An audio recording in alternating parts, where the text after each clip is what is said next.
I'm going to briefly talk through the first homework here. This first problem I actually talked about in the hydraulic head video, but you go through and fill in the missing pieces of this. Just notice that the ground surface elevation is up there.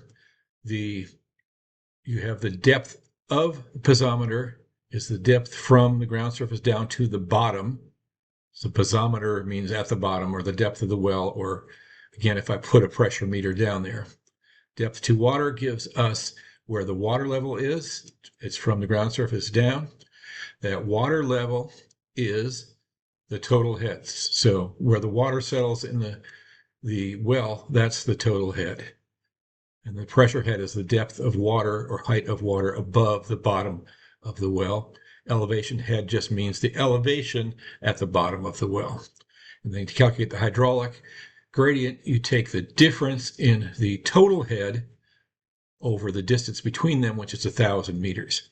And again, I think B is below A, so this would actually be a negative hydraulic gradient going from A to B. The second problem is about aquifer quantities.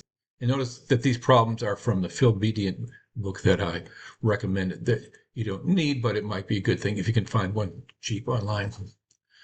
So we're given, this is very much like the example we did in the lecture on aquifer properties, given the total volume of it and the total weight of it, that's not including any canister it's in.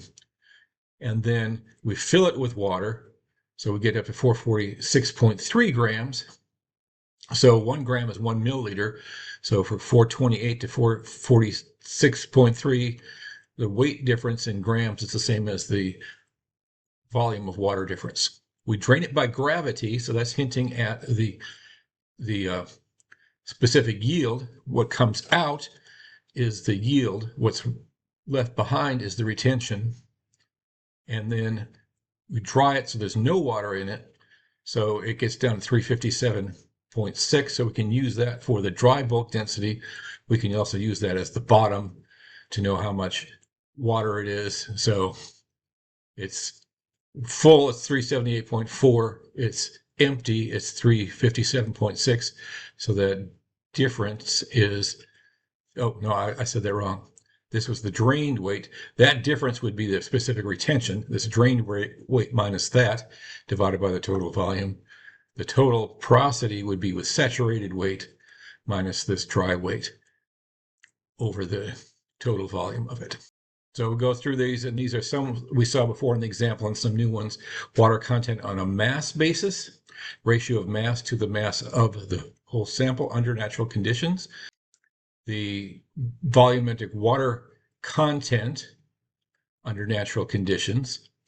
And I gave the references for the equations in the text for these. A saturation ratio. Saturation is a ratio of the porosity. So 100% saturation, or saturation of 1 of water, would mean that the whole porosity is filled with water. So the porosity, specific weight, specific retention are ratios to the whole volume. Saturation is a ratio to the volume of voids, or the pore volume. The porosity, which we're going to call N, which again I think is more common among civil engineering, and that's the volume of voids, which you can get from the saturated weight minus the dried weight of the total volume. Specific yield is what comes out after we fill it and then drain it. And the specific retention is what's left behind, or I can get that directly from porosity minus the specific yield is a specific retention. And then the dry bulk density, which is the mass of the soils divided by the volume of the sample under natural conditions. You can actually have bulk density that's not dry at different points, which goes on to the next problem here. You are at the porosity of a soil. The dry bulk density is 1.6 kilograms per liter. So what is the total wet saturated bulk density of it? So if that's filled with water, and then what is the solid density? So the bulk density is the density of the soil, or the soil and water, whatever you're looking at, over the total volume. The solid density is the density, this this would be the dry solid density. It's just the solids, not the water. It's the mass of the solids divided by just the volume of the solids, which is the total volume minus the volume of the voids. So you can put numbers on this and work through it, or work through it with algebra and figure it out. But I threw those in there just kind of get you to think about that. And then finally, the problem I want to return to, that hydraulic head exercise, and just another one of a well, kind of like the problem we did before, but make a little table of the elevation head, pressure head, and total head at each of those 3 points. If you have any questions on this, let me know.